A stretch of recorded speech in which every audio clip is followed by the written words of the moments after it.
मोदी जी की रैली देखने आए थे? देश के आदरणीय प्रधानमंत्री आए थे तो उत्साह था कि पीएम को देखना है। हम सोच रहे थे और अगर यहाँ एयरपोर्ट का उद्घाटन हो जाता तो यहाँ के लोगों को रोजगार मिल जाता। किसी सभा में जाके ऐसा बोल देते हैं पूर्व प्रधानमंत्री के एक स्टेटमेंट को रिपीट करके ये मुसलमान को डिनोट कर देते हैं कि घुसपैठिया है या ज़्यादा बच्चा पैदा करने वाला। इस हम लोग को हर्ट होता है अंदर से। बीजेपी की ओर से ये दलील आता है कि यहाँ घुसपैठिया शब्द का उनके लिए इस्तेमाल कर रहे हैं जो बॉर्डर का गलत फायदा उठाकर इस तरफ आगे। तो वो मापदंड बताएंगे ना घुसपैठिया को कैसे जज कर रहे हैं वो, तो हम भी तो जानेंगे कौन घुसपैठिया है। हम तो देख रहे हैं कि हमारा पीढ़ी दर पीढ़ी सब यहीं पे दफन हो गया इस मिट्टी में, तो और हम भी इसी मिट्टी में दफन हो जाएंगे। कोई विकास की परियोजना होती है तो किसी धर्म विशेष को टारगेट लेकर किया जाता है और ये दलील बीजेपी की तरफ से भी आती है। जो भी योजना आती है सबके लिए आती है, मैं मानता हूँ इस चीज़ को। इस शब्दों को नाप तोल के बोलना चाहिए क्योंकि शब्द चुभ जाता है ना इंसान। अब दुखी हुए हैं तो उन्हीं से बताएंगे ना, पीएम है हमारे देश के ना, तो उनको बताएंगे ना कि हम दुखी हुए आपके शब्द से। ललन टॉप चुनाव यात्रा पावर्ड बाय आईटीसी सनराइज मसाले, स्वाद बिहार का।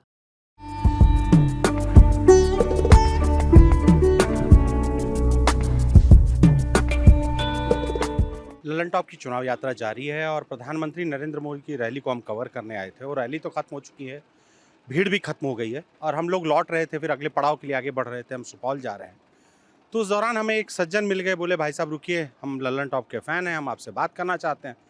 तो हमने बोला कि बहुत बहुत धन्यवाद भाई, फ़ैन हो, लेकिन हम कैसे बात करेंगे, हम कुछ मुद्दा और है तब बात हो। बोला नहीं नहीं, हमारी बात ज़रूर सुनिए, आप हमसे बात कर लीजिए। फिर ठीक है, उनसे सज्जन को हमने बोला ठीक है रुको, हम आपसे बात ही कर लेते हैं। क्या नाम है दोस्त तुम्हारा? इम्तियाज़ भारती। इम्तियाज़ भारती। क्या ललन टॉप से इतना प्यार कि भाई रोक लिया हमको जाने से पहले, मतलब बात करके ही जाओगे, ऐसा क्या हुआ? एक तो सर आप लोग इतना दूर आए हैं सर, उसके लिए बहुत बहुत धन्यवाद आप लोगों को। और हम लोग जो है हम लोग का जो जनरेशन है ना, यूथ ललन टॉप को बहुत फॉलो करता है, सौरभ सर को और आपके पूरे टीम को। तो इसलिए अच्छा बोले कि अपना जो दिल का बात है भी बोल देंगे सर से, इसीलिए। यहाँ क्या मोदी जी की रैली देखने आए थे? हाँ, देश के आदरणीय प्रधानमंत्री आए थे तो उत्साह था कि पीएम को देखना है, हमारे देश के प्राइम मिनिस्टर को देखना है, तो उनको देखने के लिए आए थे। पहली बार देखने आए थे ऐसे रैली में या पहले भी देख चुके? इससे पहले भी 2014 में भी बहुत जोश और जुनून था कि बदलाव आने वाला है, बदलाव आने वाला है, सुन रहे थे बदलाव बदलाव। तो हम पैदल यहाँ से ITI कॉलेज है वहाँ पे आए थे मोदी जी उस समय से। हाँ शायद ITI के पास ही आए थे, तो वहाँ भी गए थे उनको देखने के लिए। तो फारबिसगंज में उनकी ये 5वीं रैली है अगर मैं गलत नहीं हूँ। 14, 15, 19, 20 और 24 ये 5वीं रैली है। तो उस दौरान ITI कॉलेज में रैली थी, यहाँ रैली नहीं थी? यहाँ इससे पूर्व में भी यहाँ पे भी एक हुई है रैली। तो हम सोच रहे थे कि जब हमारे प्रधानमंत्री जी यहाँ आए हैं तो हो सकता है कि इस जो यहाँ हम लोग जहाँ खड़े हैं, ये सैन्य हवाई अड्डा हुआ करता था पहले, तो कहीं प्रधानमंत्री जी जो है तोहफा दे दे, बोल दे कि हम जो अब आएंगे तो उद्घाटन करने के लिए आएंगे, क्योंकि हम तो युवा है ना। और अगर यहाँ एयरपोर्ट का उद्घाटन हो जाता सिविल मतलब पब्लिक के लिए, आम लोगों के लिए, अगर यहाँ पे एयरपोर्ट बन जाता तो यहाँ के लोगों को रोज़गार मिल जाता। हम जैसे जो पढ़े लिखे युवा है जो पलायन करते हैं बाहर रोज़गार के लिए, क्योंकि इस क्षेत्र में तो है नहीं रोज़गार, तो उसके लिए हम लोग बाहर जाते हैं। अगर एयरपोर्ट बनता तो हाँ जाहिर सी बात है कि इंटरव्यू देते, एग्ज़ाम देते, हो सकता है कि मेरा सिलेक्शन हो जाएगा। अभी क्या करते हो? अभी एक प्राइवेट कंपनी में जॉब करते हैं सर। कहाँ, मतलब यहीं पे अररिया में ही? हाँ, अभी फारबिसगंज में एक प्राइवेट कंपनी में हम जॉब करते हैं, तो उनका ब्रांच है छोटा, तो वहीं पे हम जॉब करते हैं। पढ़ाई किस चीज़ की? बीटेक से हम सॉफ्टवेयर इंजीनियर हैं। सॉफ्टवेयर इंजीनियर थे। यहाँ सॉफ्टवेयर की कंपनी कहाँ होगी? यहाँ कहाँ? यहाँ नहीं है सर, मैं पहले इससे पहले मैं दिल्ली में 5 साल रहा हूँ सर, नोएडा में, और मल्टीनेशनल कंपनी में मैंने जॉब किया है। लेकिन फैमिली में है कि मम्मी पापा का भी ख्याल रखना था, तो फिर मुझे वापस आना पड़ा अपने घर में रहने के लिए। और घर में रहने, यहाँ पे रहने के बाद वैसा अपॉर्चुनिटी कुछ है नहीं की, तो इसलिए एक छोटा फर्म है उसमें हम जॉब कर रहे हैं। अच्छा, जॉब करते थे तो रोज़गार के, चलो तुम उन खुशनसीबों में से हो जिसको रोज़गार है, नौकरी तो है उसके पास। जी। हाँ, लेकिन बाकी दोस्त यार जो जहाँ पले बड़े हैं, दोस्त क्लास के साथी वगैरह हैं, वो सब कहाँ? बहुत सारे लोग बेरोज़गार हैं, संघर्ष कर रहे हैं खुद से। उम्र बीतती जा रहा है धीरे धीरे, हम लोग का जो अब जो उम्र होती जा रहा है, जैसे अभी 27 साल हो गया मेरे दोस्त लोग भी वही 25, 27 के आसपास के हैं। उम्र बढ़ रहा है, अब धीरे धीरे उन पर जिम्मेदारियाँ आ रही है। कोई दोस्त तो ऐसा भी है ना, उसको घर से प्रेशर हो रहा है कि अब शादी करना है, लेकिन वो अपने पैर पे खड़ा नहीं है। तुम पे नहीं है प्रेशर? तो मेरा शादी हो गया है। अरे वाह, तुम्हारी शादी भी हो गई? हाँ, तो मेरी मम्मी की तबीयत ख़राब रहती थी, तो इस वजह से मेरे को शादी करना पड़ा जल्दी ताकि उनका केयर कर सके। तो उनको भी प्रेशर पड़ रहा है पूरा। अब वो भी देख रहे हैं कि एक दोस्त के साथ तो इतना हम ही को देख रहे हैं कि एक दोस्त के साथ तो इतना परेशानी है, ऊपर से हम बेरोजगार हैं, तो हम कैसे शादी कर ले, कैसे परिवार का खर्च उठा ले। मेरा तो खुद का खर्च उठ नहीं रहा है अभी, तो ऐसा हालत है अभी। क्या सुना भाषण में? मोदी जी की रैली में आए और बड़ा मतलब मेरा जो ऑब्जर्वेशन रहा हम रैली देखे कि एक मिनट मेरा जो ऑब्जर्वेशन रहा है कि इस रैली में हर समाज के लोग थे, हर धर्म के लोग थे, मुस्लिम महिलाएं भी मुझे दिखी, मुस्लिम पुरुष भी देखे और कई लोग बड़े उत्साह से इस रैली में पार्टिसिपेट कर रहे थे। हालांकि पिछले कुछ दिनों में राजनीति में हल्ला रहा है, केंद्र पे एक्विजिशन, केंद्र कहते हैं प्रधानमंत्री मोदी और बीजेपी पार्टी पे कांग्रेस आरोप यही लगाती रह रही है कि बंटवारे वाली राजनीति कर रहे हैं, धर्म के नाम पे राजनीति कर रहे हैं। हालांकि मैंने यहाँ अटेंडेंस में सबको देखा। अगर प्रधानमंत्री जी से अगर होता ना, जैसे वो मन की बात कहते हैं और जनता दिल की बात कहती है, तो मैं अपनी दिल की बात कहता कि मुसलमान हो के ऐसा नहीं है कि मुसलमान हम आपको लाइक करते हैं, ठीक है, लेकिन अगर आप किसी सभा में जाके ऐसा बोल देते हैं, पूर्व प्रधानमंत्री के एक स्टेटमेंट को रिपीट करके ये मुसलमान को डिनोट कर देते हैं कि घुसपैठिया है या ज़्यादा बच्चा पैदा करने वाला, इस टाइप का जो वर्ड है, ये अगर आप इससे डिनोट कर देते हैं तो हम लोग को हर्ट होता है अंदर से। वो तो प्रधानमंत्री है ना। अब जैसे मेरा घर है, मेरा परिवार है, उसमें मेरे ग्रैंड फादर है, मेरे दादाजी है, तो उसके लिए तो पूरा परिवार बराबर है ना, चाहे उसका रंग काला हो चाहे वो बौना हो, उसके लिए तो सब बराबर है ना। उसको तो सबके लिए करना होगा, सबको बराबर रखना होगा, सबको।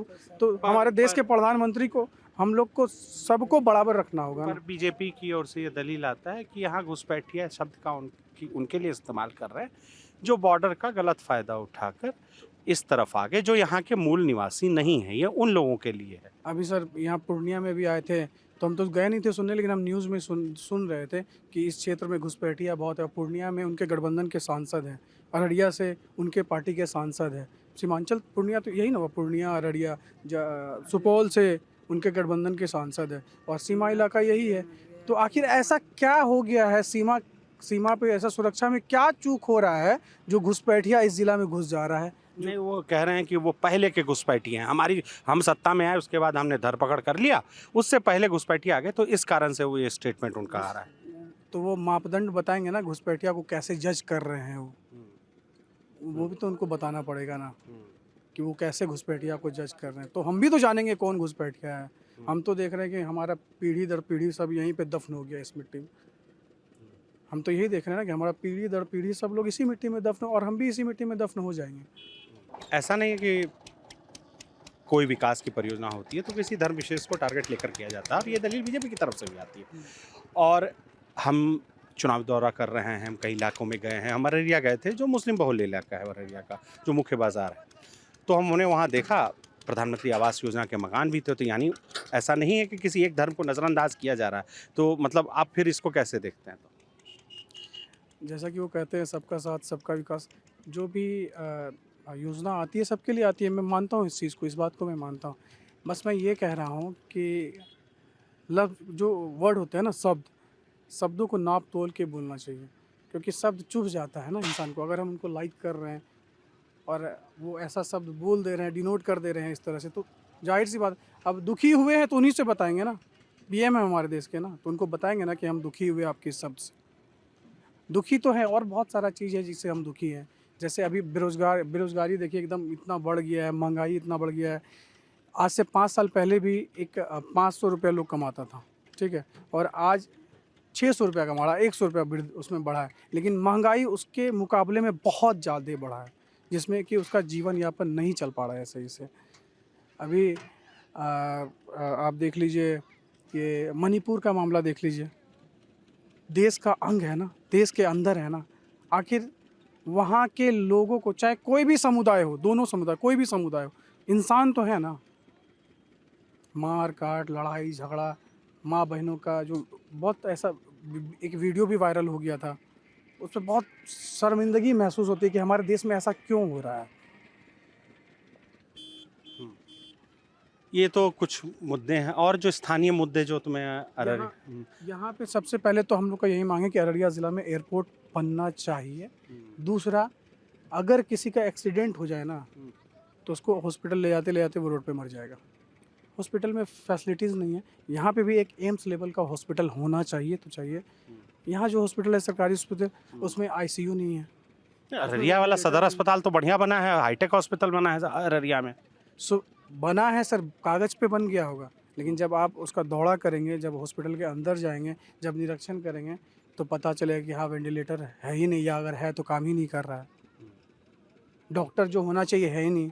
नाइट शिफ्ट में जो डॉक्टर हैं वो उस लायक ही नहीं कि इस पेशेंट को हैंडल कर सके। अब मतलब एक्सीडेंट हो गया है, ब्रेन उसका फट गया है बुरी तरह से, और बच्चा का डॉक्टर है नाइट शिफ्ट में, तो कैसे उसका इलाज करेगा? एक इस ना पूर्णिया में उस तरह का हॉस्पिटल है, ना यहाँ सुपौल में है, ना अररिया में है, तो एम्स जैसा हॉस्पिटल अररिया में होना चाहिए कम से कम। नाराज़गी की बात है और हर किसी को नाराज़ होने का पूरा हक है। अगर उसे गलत लगता है उसे रखने का हक है। तो फिर भी जैसा तुम समझ पा रहे हो, चीज़ों को देख रहे हो, संभवतः तुम्हारे पास ज़्यादा एक्सेस है चीज़ों का, इस कारण से तुम ज़्यादा इवेल्युएट करके बात कर रहे हो। तुम थोड़े बेहतर हालत में हो, तुम नौकरी करते हो, तुम्हारे पास आता है, तो तुम बेहतर हालत में हो चीज़ों को समझने के लिए। लेकिन इस भीड़ में कई मुसलमान मुझे दिखे, और मेरे मन में भी मतलब कि अब जब हम दिल्ली से चले थे तो मुझे लगा था कि अब जैसे चुनावी कैंपेन का रंग बदल रहा है तो शायद मुसलमान दूरी बनाएंगे, या फिर तो ये कौन लोग हैं जो इस रैली में हिस्सा लेने आए हैं? उनको भी तो पीएम में श्रद्धा होगी, आस्था होगा, तभी तो यहाँ आ रहे हैं। सर इसमें दो बात है, आपके इस सवाल में दो सवाल है सर। एक तो कि मैं जॉब कर रहा हूँ, मैं जो जॉब कर रहा हूँ सर, कौन सा जॉब कर रहा हूँ? एक प्राइवेट जॉब कर रहा हूँ, एक तरह से मजदूरी कर रहा हूँ, ऐसा जॉब कर रहा हूँ जिसमें 9 से 10 घंटे काम करने के बाद भी हम क्या कर पा रहे हैं? इतना तो ये तो उसमें तो आप सरकारी में भी 9 से 10 घंटे काम करेंगे, वहाँ कौन सा फ्री रहता है? हम इस तरह से मेहनत कर रहे हैं, इस तरह से काम, लेकिन उस हिसाब से तो पैसे नहीं आ रहे हैं, सैलरी नहीं आ रही है। और जो भी सैलरी आ रही है, हम लोग जो जॉब कर रहे हैं ना सर, जो नौकरी हमारा जो भी कॉर्पोरेट टाइप का जॉब हो रहा है, उसमें EMI देने से ही सैलरी ख़त्म हो जा रहा है। EMI में ही सैलरी चला जा रहा है। ठीक है, हम उस तरह का जॉब कर रहे हैं। दूसरा सवाल जो है सर कि यहाँ पे आपने देखा, मैं भी आया, मैं खुद मुस्लिम हूँ, और हमारे देश के प्रधानमंत्री है तो उत्साह है कि हमको देखना है, हमारे क्षेत्र में आए हैं।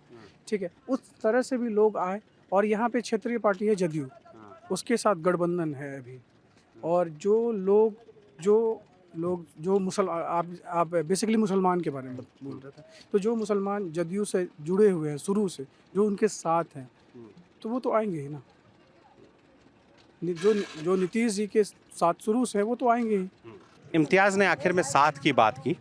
साथ यानी सबका साथ होता रहे, सबका साथ सबका विकास, जिस नारे से प्रधानमंत्री नरेंद्र मोदी का प्रधानमंत्री कार्यकाल का कैंपेन शुरू हुआ था, इसी उम्मीद के साथ कि हम सब साथ रहें, एक साथ बढ़ते रहे, देश आगे बढ़े।